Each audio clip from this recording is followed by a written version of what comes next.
आज मंगलवार होने से ये बात कहता हूँ कि कितने ही लोगों को उदारी सताती है। यहाँ भी कई लोग होंगे जो उदारी से परेशान हैं, दुखी हैं।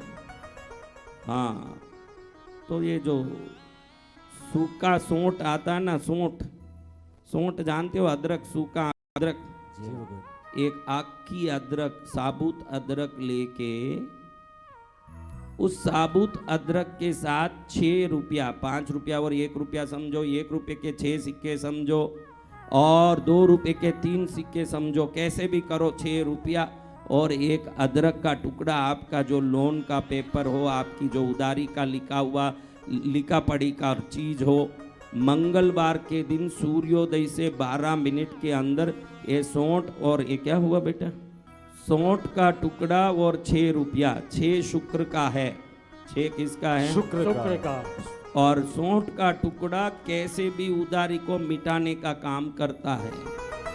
तो एक सौंठ का अदरक का टुकड़ा और 6 रुपया, ये 2 चीज लेके, या तो आपने उधारी ली है तो कुछ लिख के लिया होगा, या हाउस लोन होगा, या पेपर कार, कुछ भी आपका लोन होगा ना, उस डॉक्यूमेंट में ये 6 रुपया और ये सौंठ का टुकड़ा, ये 2 चीज आप सुबह मंगलवार को 12 मिनट आपके गांव से सूर्योदय से 12 मिनट के अंदर उसमें रख दोगे, देखोगे कि धीरे धीरे आपका पुरुषार्थ काम कर रहा है और आपके जीवन में सफलता के कारण अब उधारी मिट रही है और सुख शांति बढ़ रही है। ये निश्चित काम करने वाला दिव्य उपाय है, ये दैविक उपाय है। मंगलवार ही सभी ऋणों से मुक्त करने वाला है और आपको यही मंगलवार ऋण से मुक्त कर सकता। मंगल प्रसन्न हो तो धन है, न मंगल रुष्ट हो तो उदारी है। मां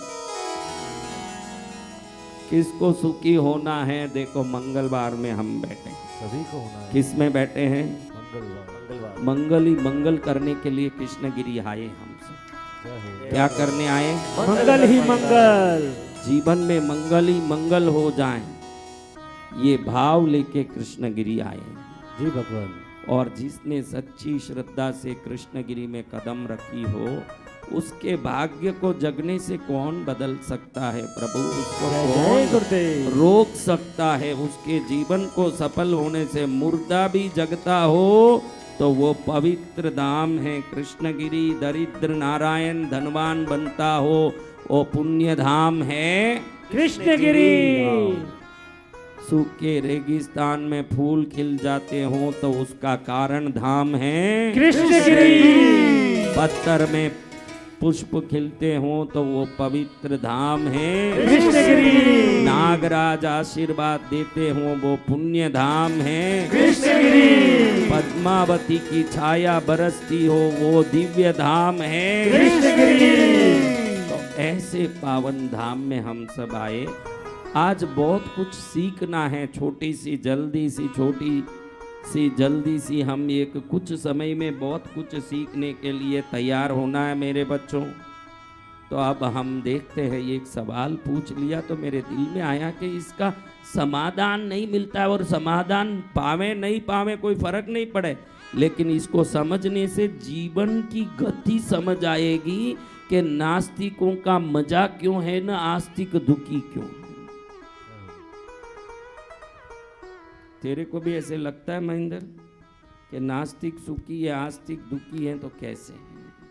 ऐसे लगता है जी गुरु, क्योंकि हम इस बारे में समझते समय हमारे कर्म और ग्रहों के स्वभाव को नहीं जान पाते हैं। समझ रहे हो ना?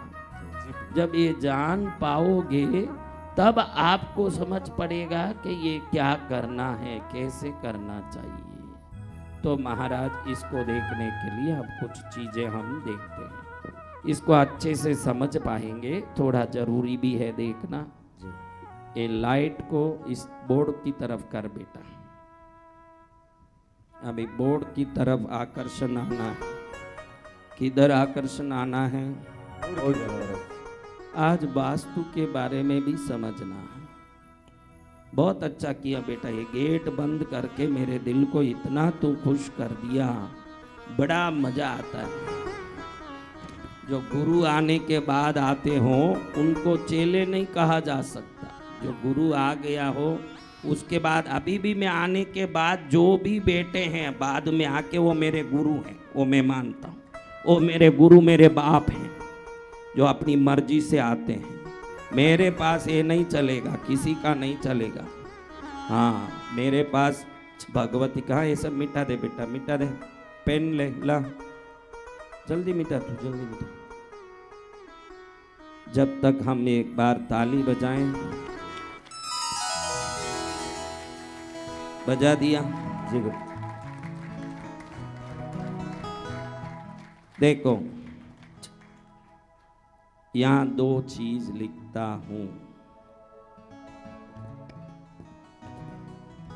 क्या लिखा? आस्तिक। आस्तिक। यहाँ क्या लिखा? नास्तिक। बिना लिखे ही बोल दिए। अगर मैं यहाँ नाश्ता लिख दूं तो क्या करोगे? मैंने तो ना ही लिखा है, नाश्ता लिख दिया। तुम्हारा बोला सच होने दूंगा कोई जरूरी थोड़ी है।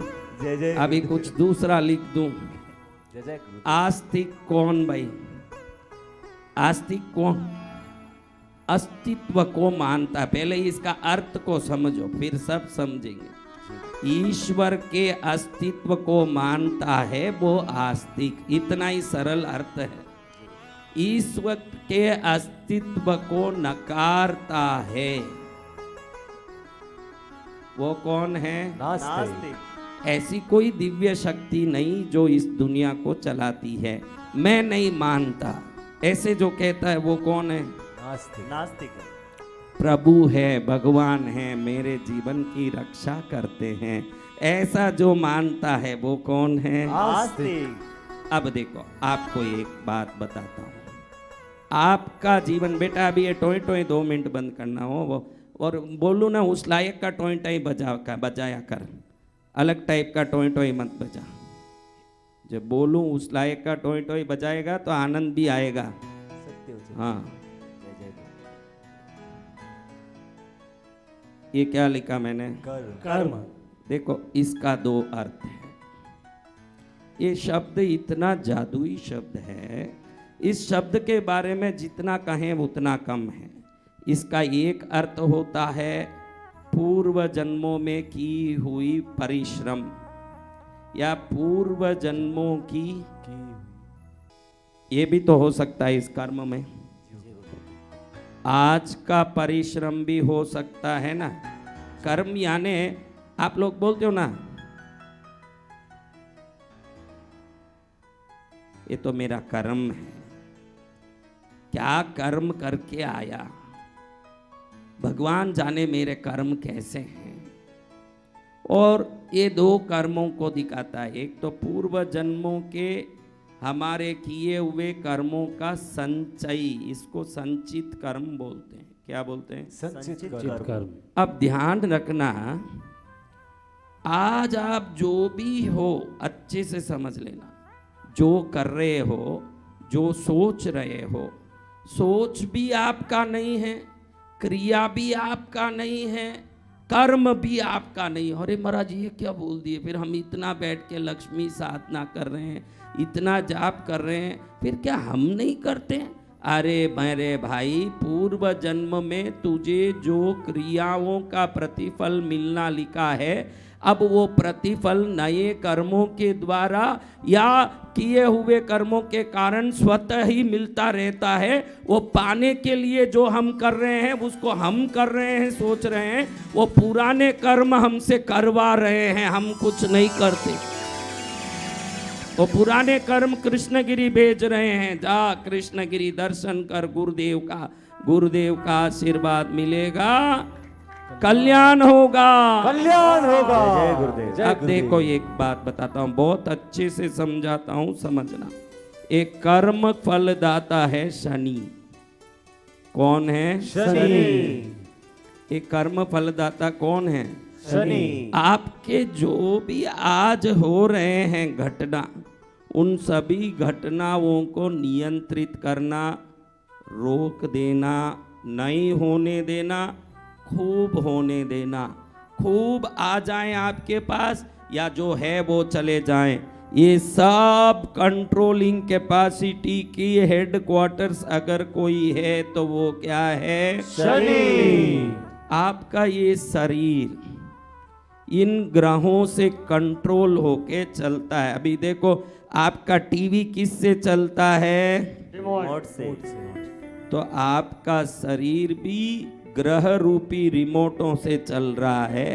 मेरा नुकसान हो गया, मेरा फायदा हो गया, मेरा अच्छा हो गया, मैंने मेहनत किया बहुत अच्छा हो गया। मेहनत भी ये कराते हैं, फल दे भी सकते हैं, नहीं भी दे सकते हैं। जब फल आ गया तो बोलता है देखा मेरा मेहनत फलित हो गया, नहीं आया तो बोलता है देखो नुकसान हो गया, प्रभु आपने ऐसा क्यों किया। ये प्रलाप और ये जो खुशी दोनों इनके हाथ में है। आप खुश हो रहे हैं तो ये खुशी भी आपके हाथ में नहीं है, आप दुखी हो रहे हैं तो आपका दुख भी आपके हाथ में नहीं है। किसी रिमोट कंट्रोल से आप चल रहे हो ये समझोगे तो फिर मालूम पड़ेगा कि ये रिमोट कंट्रोल भी अपने आप नहीं चलता है। अब ये सोचो कि आप एक टीवी हो, ऐसे समझ लो आप एक टीवी हो। भाई क्यों आस्तिक बनना चाहिए? पहले ये बोलता हूँ, आप कौन हो? टीवी। ये आप हो, ये रिमोट है। ये क्या है? रिमोट। ये सब रिमोट के बटन भी बना दिए मैंने, देखो जी गुरुदेव। ताकि दब सकें। जय जय गुरुदेव। हाँ, बनाने थे 9। कितने? 9 बटन हैं। कितने? 9 बटन। 9 बटन यानी क्या? नवग्रह। अब आप देखो बिना रिमोट का कोई टीवी चलता नहीं, जी गुरुदेव। लेकिन ये रिमोट भी खुद चलता नहीं है ना। ये कभी सोचा कि रिमोट खुद चलेगा? इसको चलाने वाले को भगवान कहते हैं। क्या कहते हैं? सत्य वचन। आप इसके बगैर नहीं चलोगे, लेकिन ये भी इसके बगैर नहीं चलेगा। इसलिए इसको राजी जो कर देते हैं वो अपनी इच्छा वाली बटन दबाते हैं। फिर समझ रहे हो ना? जी गुरुदेव। तब क्यों भक्ति करनी है? क्योंकि रिमोट उनके हाथ में है जिनके हाथ में अगर उनको राजी कर दिया जाए तो वो आपकी मर्जी जैसी चैनल दबाते बैठे रहेंगे। जय गुरुदेव। समझ रहे हो? अब इतनी बात यहाँ समझ लो। ये मिटा बेटा, तू कौन है मिटाने वाला? तू खाली तमाशा देखने वाला तू कौन है? तू कहाँ से आया, कहाँ खड़ा है बेटा? ये क्यों बेटा? ए मेरा रिमोट बिगाड़ दिया रे। हाँ ये रे, इसको मिटा। अच्छा हुआ तेरा हाथ लगने के पहले कैसे बच गया। ये है प्रभु, मैंने उनकी बहुत भक्ति की तो मेरा रिमोट बिगड़ा नहीं। ये रिमोट ऐसे ही रह गया। देखो ये कौन है? आप। टीवी। हम मतलब टीवी यानी कौन? हम स्वयं। ये कौन है? रिमोट। कौन है रिमोट?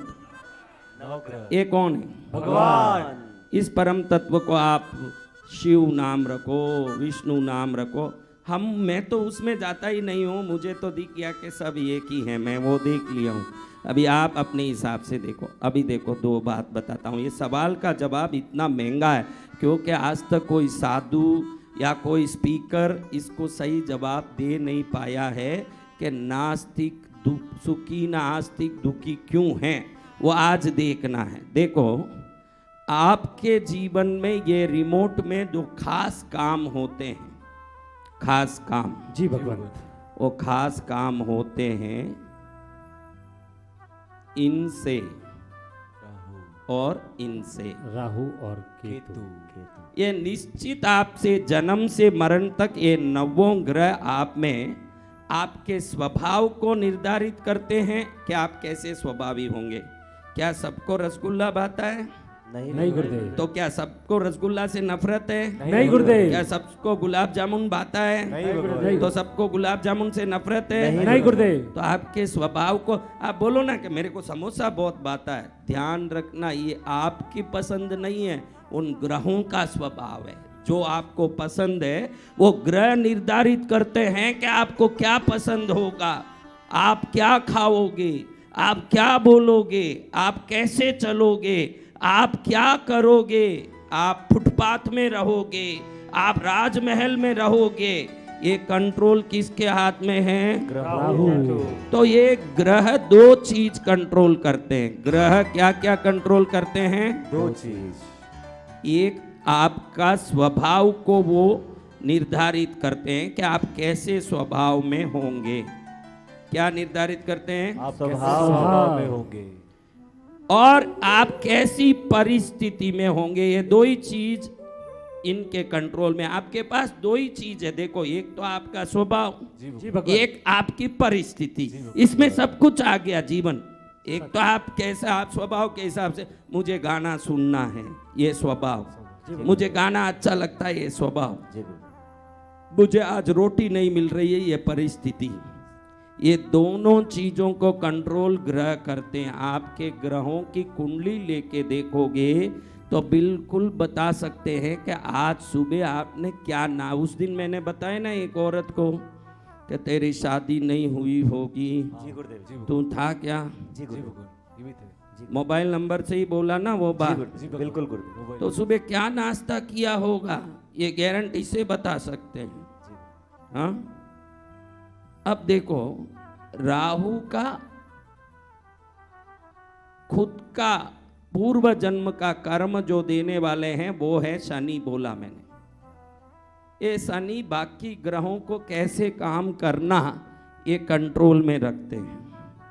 इनके कंट्रोल में राहु अगर किसी कुंडली में बहुत अच्छा हो गया तो अनंत समृद्धि देता है। राहु क्या करता है? अनंत समृद्धि देता है। यानी बहुत पैसा वाला कर देता है, भोग विलास देता है। क्या करता है? भोग विलास। इसी को तो मौज मजा बोलते हो आप। मैंने अच्छे शब्द में लिखे हैं कि भोग विलास। आप क्या बोलते हो? मौज मजा, खूब धन। खूब धन को मैंने क्या लिखा है? अनंत समृद्धि। और मौज मजा को क्या लिखा है? भोग विलास। अब देखो केतु क्या करता है। केतु जहां भी पावरफुल रहेगा। देखो, राहु अगर श्रेष्ठ रहा तो ये बात है, अगर राहु अगर खराब रहा तो इसकी उल्टी चीज है, रिवर्स। जीवन में कोई रस नहीं रहेगा। भोग विलास जहां है वो जीवन नीरस हो जाएगा। अगर वो उल्टा हुआ तो क्या हो जाएगा? नीरस। और दरिद्रता रहेगी। अनंत समृद्धि की जगह क्या होगी? दरिद्रता। लेकिन अपन इस बात पर जावे ही नहीं। अगर राहु अच्छा है तो अच्छा कैसे होगा? मेरे पूर्व जन्म में मैंने कुछ अच्छा किया है तो ये अच्छा हुआ। अगर कोई भी ग्रह अच्छा है तो उसका अर्थ है कि मैंने पहले कुछ अच्छा किया तब ये अच्छा हो रहा है ना महाराज। तो अच्छा हो तो ये हालत है। देख लो, अब केतु अच्छा रहा आपका तो आप में भरपूर भक्ति और सेवा भाव, पूजा भाव होगा। भरपूर पूजा, भक्ति, ध्यान, जप में मन लगेगा। क्या होगा? ध्यान जप में मन लगेगा। अब सवाल का जवाब यहाँ आता है, ये है परिस्थिति। मैंने कहा कि ग्रह कंट्रोल करते हैं। आज तक इसका ढंग से कोई जवाब देता नहीं दिखा कि नास्तिक सुखी ना आस्तिक दुखी क्यों है। अब ये राहु सुखी करता है, ये परिस्थिति से क्या कर देता? परिस्थिति के हिसाब से राहु क्या देता है? अनंत समृद्धि और भोग विलास। लेकिन स्वभाव के हिसाब से ये राहु नास्तिकता देता है। क्या देता है? नास्तिकता देता है। राहु का काम है कि अपने कंट्रोल में जो है उसको भगवान के प्रति वैर दिलाना, नफरत दिलाना। अब बोलो, जो नास्तिक आदमी है वो सुखी समृद्ध है या क्यों है? मालूम पड़ गया ना। वो काम राहु करता है कि आपको आनंद समृद्धि और भोग विलास भी देगा ना, आपको नास्तिक भी रखेगा। इसको और आपके जीवन को कोई संबंध नहीं है। वो कंट्रोल आपके पूर्व जन्म के हिसाब से राहु कर रहा है। उसका स्वभाव ही है कि आपको नास्तिक करना। आगे से ये सवाल किसी संत से मत पूछना। जब भी पूछना हो मेरा ये जवाब देख लेना आप लोग। ये जवाब जय देख लेना। गुरुदेव। परिस्थिति से राहु किसी को अनंत समृद्ध और भोग विलासी करेगा, स्वभाव से क्या करेगा? नास्तिकता। तो केतु क्या करेगा महाराज? ये बहुत जरूरी है आज देखना, ये बहुत जरूरी है केतु के बारे में देखना। मेरे को रिमोट कंट्रोल मिटाने की इच्छा ही नहीं है, लेकिन मिटाना पड़ता है बेटा। कितना बढ़िया टीवी और भगवान और रिमोट कंट्रोल, मेरे माइंड में क्या उदाहरण आया, क्या मजा आ गया। देखो जय गुरुदेव। अभी देखो, एक केतु है। जी भगवान। केतु ऐसा ग्रह है, वो किसी के साथ रहेगा, छाया ग्रह है ना। जी भगवान। अब ये किसी के साथ रहता है, समझो केतु, ये जिसके साथ रहेगा, केतु का काम है जिधर है, अगर श्रेष्ठ हैं, केतु श्रेष्ठ हैं तो खूब भक्ति पूजा अध्यात्म ध्यान जप कराएगा, अंत में मुक्ति देगा। मोक्ष का ग्रह केतु है। मोक्ष का ग्रह कौन है? केतु। केतु। तो आप में कोई खूब जाप तप कर रहे हो, पूजा कर रहे हो, इसका घमंड है ना, आज उठा के फेंक देना। आपके कारण नहीं, केतु करवा रहा है। मैं बहुत व्रत करती हूँ, मैं बहुत तपस्या करती हूँ, मैं कौन हूँ मालूम है? मेरे आज तक 16 वर्ष से सोमवार चल रहे हैं। अरे तू क्या करेगी? तू ऐसी कठपुतली है जो ग्रह नचाए वैसे नाचती है। तू ही एक रिमोट कंट्रोल के कंट्रोल में है। अगर श्रेष्ठ बनना है तो जो रिमोट को ही चला रहे हैं उनका भजन करो, जय फिर देखो गुरु। मजा जीवन में कैसे आता है। जय गुरुदेव। अब केतु क्या करता है ये देखें। समझो कि केतु सूर्य के साथ है। ये जिसके साथ है ना, उनके जो काम है उसको करने नहीं देगा, उनको बांध देगा। ये केतु क्या करेगा? अभी सूर्य का काम क्या है? आरोग्य। आप में किसी को पता है क्या? आपको आपके कुंडली में सूर्य और केतु साथ में है, ऐसे जानते हैं? वो हाथ ऊंचा करो कि मेरे कुंडली में सूर्य और केतु साथ में है। तो सूर्य का काम है आरोग्य देना। क्या है? आरोग्य देना। उद्योग, आपका काम काज, तेज और बल। ये केतु अगर सूर्य के साथ बैठा है तो बीमारी रहेगी, क्योंकि सूर्य को जो काम करना है उसको करने नहीं दे रहा, बांध दिया। तो उद्योग नहीं होगा, तेज बल नहीं होगा, आरोग्य नहीं होगा। अब ये बोलेगा कि मेरी भक्ति पूजा खूब है, ध्यान जप खूब है, लेकिन मैं बीमार हूँ, इतना करके भी दुखी हूँ। उसको मालूम नहीं है कि केतु सूर्य में बैठा है तो स्वभाव से भक्ति पूजा ध्यान जप देगा, परिस्थिति से बीमारी कष्ट और निकम्मापन देगा। यही उसका जवाब है। समझ गए ना ये बात? अब समझो, इसी उदाहरण से समझे। चंद्र का काम क्या है? मन को प्रसन्न रखना, मन प्रसन्नता, कार्यों से समृद्धि देना, चंद्र का काम है। क्या काम है? चंद्र का। मन का स्वामी है, मन का स्वामी चंद्र। अब केतु चंद्र के साथ बैठ गया, समझो पूजा भक्ति तो बहुत होगी, क्योंकि वो केतु का स्वभाव है, वो स्वभाव देगा, पूजा भक्ति ध्यान जप देगा, लेकिन मन हरदम दुखी रहेगा, क्योंकि केतु ने चंद्र को अपना काम करने से बांध के रख दिया है। अब मन सदा दुखी रहेगा, कार्यों से दरिद्रता आएगी। वो बोलेगा मैं खूब भक्ति तो कर रहा हूँ, लेकिन मैं दरिद्र हूँ, मेरे मन से दुखी हूँ। भगवान मैं इतना करके भी ऐसे क्या हुआ? तेरे पूर्व कर्म को शनि इन राहु केतु से ऐसे काम करवा के समाप्त करवाता है। इसलिए हर आस्तिक कहीं ना कहीं दुखी होता है, तो केतु उन ग्रहों को अपने कंट्रोल में बांध के उनका काम करने नहीं देता है। जो काम नहीं करेगा ग्रह तो वो विपरीत परिणाम ही देगा न। जो विपरीत परिणाम है वो आपको दुखी करेगा। तो ये सवाल उठ के आएगा कि नास्तिक सुखी क्यों है? क्योंकि राहु नास्तिक करता भी है न धन देता भी है। अब आप इसलिए राहु को ला नहीं सकते, वो जन्म समय में ही आ गया। ये सब पूर्व जन्मों का कर्म तो है, लेकिन वो इस प्रकार से काम करते हैं। देखो अभी मंगल, इसको मिटा बेटा, इधर मिटा दे नीचे, हाँ वो इतना मिटा। मंगल का काम क्या है? सफलता। आप हर जगह सफल हो तो मंगल श्रेष्ठ है। हर जगह सफल हो तो क्या है? मंगल श्रेष्ठ है। सफलता, आरोग्य, क्या? आरोग्य, मित्र भाव, धन।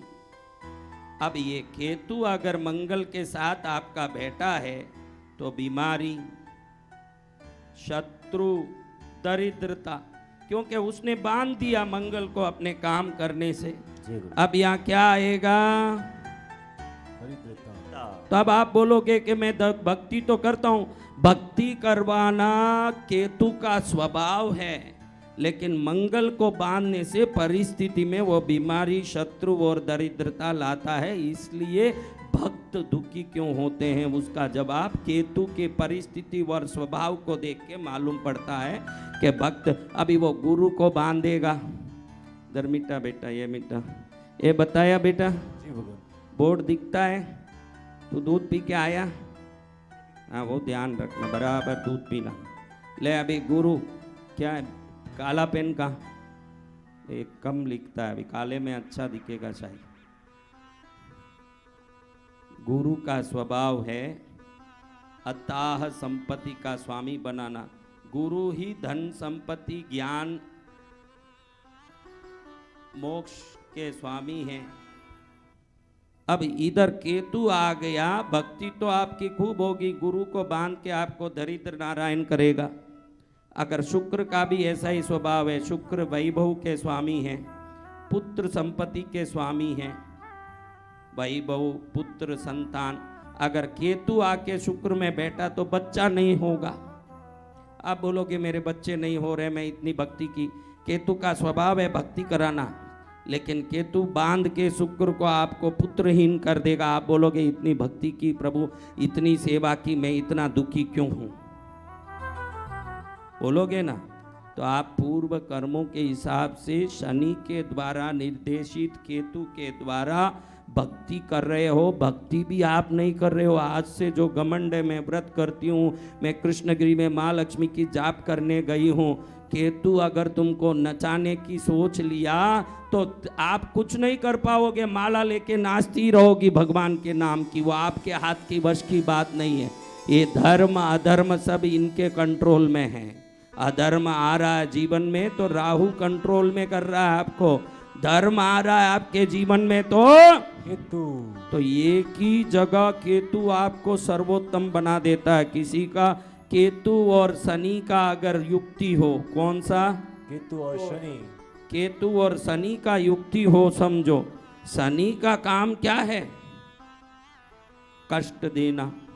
क्या देना? कष्ट देना। सजा देना, गलतियों का सजा देना, न्याय करना, गलतियों का सजा देना, कष्ट देना,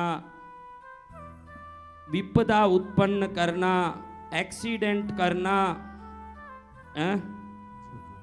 एक्सीडेंट क्या? Accident, surgery, operation. अगर इधर केतु शनि के साथ बैठ गया तो ये शनि को बांध देगा केतु, न कष्ट देने देगा, न ऑपरेशन होने देगा, न सर्जरी होने देगा, न दुख होने देगा। अगर केतु शनि की युक्ति के साथ अगर कोई जातक जन्मा है, बगैर काम किए मजा उड़ाएगा वो जिंदगी में। केतु एक जगह ये काम करते हैं। क्या करते हैं? हाँ, केतु शनि, शनि एक ही दुख देने वाले हैं, उनको ही बांध देता है केतु। अभी मुझे दुख देना है भाई, परेशान करना है, मेरे हाथ पैर बंधे हैं, अब मैं क्या दुख दूं? बोलिए मेरे बच्चों, मेरे हाथ पैर बंधे। शनि को केतु बांधता है। भक्ति की भक्ति और मौज का मौज उस समय में प्रकट होता है। बाकी सूर्य में, चंद्र में, मंगल में, बुध में बुद्धि भ्रष्ट होना, गुरु में दरिद्रता होना, शुक्र में पुत्रहीन और वैभवहीन होना, ऐसे विभिन्न प्रकार के दुखों से भक्त ग्रस्त होते हैं। आज समझ लें हम कि हम पूर्व कर्मों के कारण इस जन्म में कुंडली के ग्रह दशाओं को लेके जन्मे हैं। राहु हमको नास्तिक बना के भी सुख देता है, केतु हमको भक्ति करा के भी ग्रहों को बांध के परेशान करता है। इसी कारण से नास्तिक लोग सुखी हैं और आस्तिक लोग दुखी हैं। जयकारा गुरुदेव का। जय गुरुदेव। जय गुरुदेव।